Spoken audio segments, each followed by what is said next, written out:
Hi, I'm Ryan Szymanski, curator for Battleship New Jersey Museum and Memorial. And today, we are underneath the Battleship New Jersey in Dry Dock 3 at the former Philadelphia Navy Yard, run by North Atlantic Ship Repair.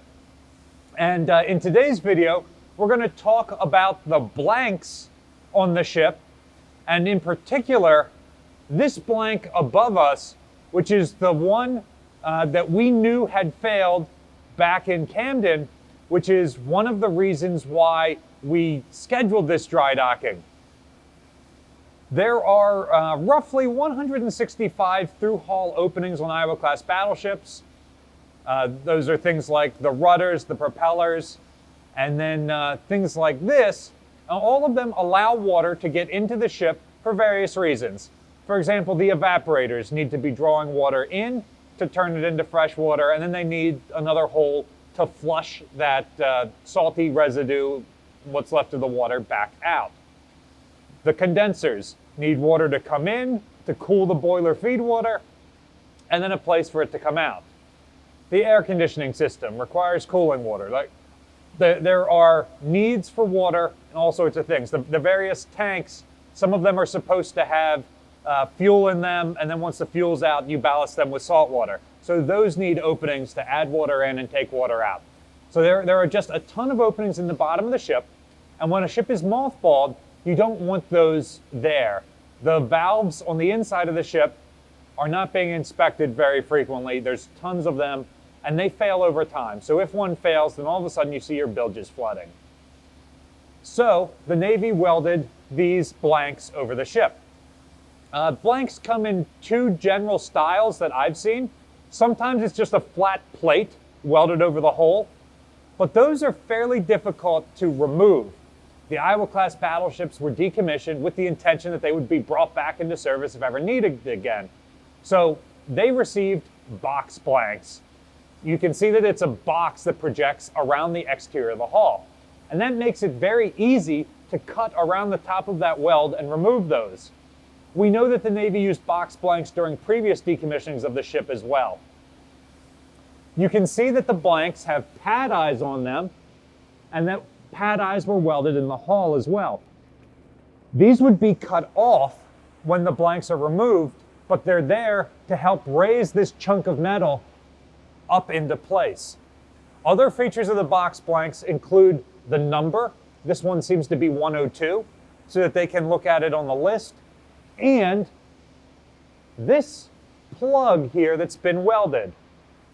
This plug is where you would air test the blank to make sure that it's watertight. If you fill this with compressed air and then come back, 15 minutes later and it's still holding the same pressure, well, then you know you don't have a hole in it. If the pressure has dropped, you can put soap around the borders, and usually the failure is either very obvious because you've got a rust bloom on it, so a bunch of scale that's projecting out. You can tell that there's corrosion because the paint has failed there, or it's going to be around a weld seam. So if you coat the weld seam with soap and you pump the air back into it, the air will force its way out. You'll see bubbles where the soap was, and then you'll know where the hole is, so you can repair it. For us, it was real simple.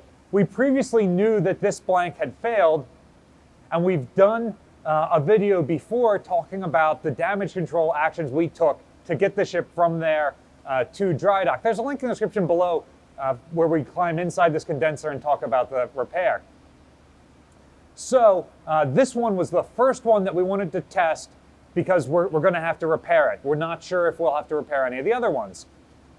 So they put water inside of it again to see if it would leak out, and sure enough, it leaked straight from that hole. So we know exactly what to do. That one was just not welded as well as the rest.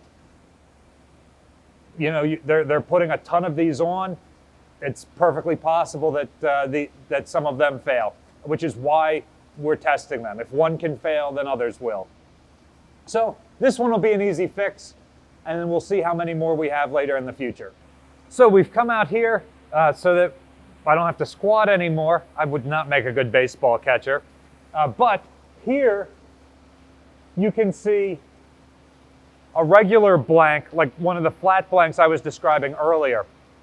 I suspect that's not from a through-hull opening. I suspect that's from when they entered these tanks in the 80s to clean them out prior to reactivating the ship. We've got pictures of them with a bunch of holes cut in the ship and guys in Tyvek suits climbing in to clean it out. It's common for these ships to have a certain amount of ballast. For New Jersey, it was 19% of her fuel oil left on board as ballast when she was in mothballs. So the museum actually cleaned that out back in 2000 before we opened. And I thank God every day that they did that, because it's really made other parts of this project significantly simpler and cheaper.